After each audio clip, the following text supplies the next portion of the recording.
Hey, what is up guys, Daily Science here. In this video I'm back with another cool science experiment.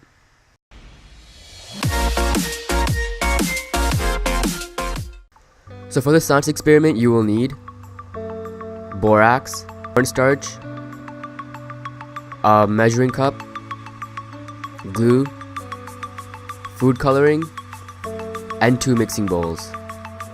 So to start off, just go ahead and get one of your mixing bowls and add warm water, and I'm just going to use hot water because it will dissolve faster. And go ahead and add 1 teaspoon of borax and dissolve it completely.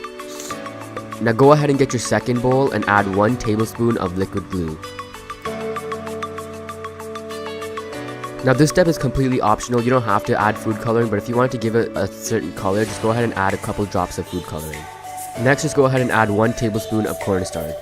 Now for the final step, you're going to have to go ahead and add half a teaspoon of the borax solution into this cornstarch and glue stuff, and just go ahead and mix it up, and you would see it get thicker and thicker, and just keep mixing until it's impossible to mix. Once it gets too hard to mix, just go ahead and take it out of the bowl and start rolling it up in your hand in the shape of a ball, and you should keep doing this until it sort of just dries out. The outer layer just dries out and feels like a bouncy ball. So as you can see, you should end up with something that sort of similarly resembles a bouncy ball, and this was my first attempt, so it's not too bouncy, so I'm just going to go ahead and make another one, and hopefully that one's better.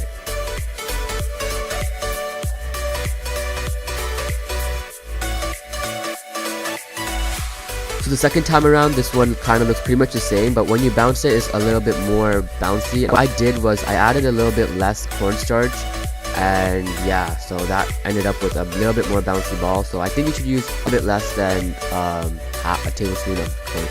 So I also went ahead and made 4 different colors just because I had a lot of time on my hands, and some of them turned out pretty good, some of them turned out pretty bad. So I guess it really just matters on how skilled you are at the end at making bouncy balls. So that's about it for the science experiment. I hope you guys enjoyed the video. Subscribe to my channel if you haven't already, and please leave a like down below as it helps a ton. And if you guys want to give me suggestions for your videos, go ahead and leave a comment down below, and if I use your idea, I will give you a huge thanks in the next video. So yeah, I'll see you guys next week in my next video, and until then you guys might want to watch some of my other videos and possibly leave a like down below and a comment, you know, just kind of helps me out.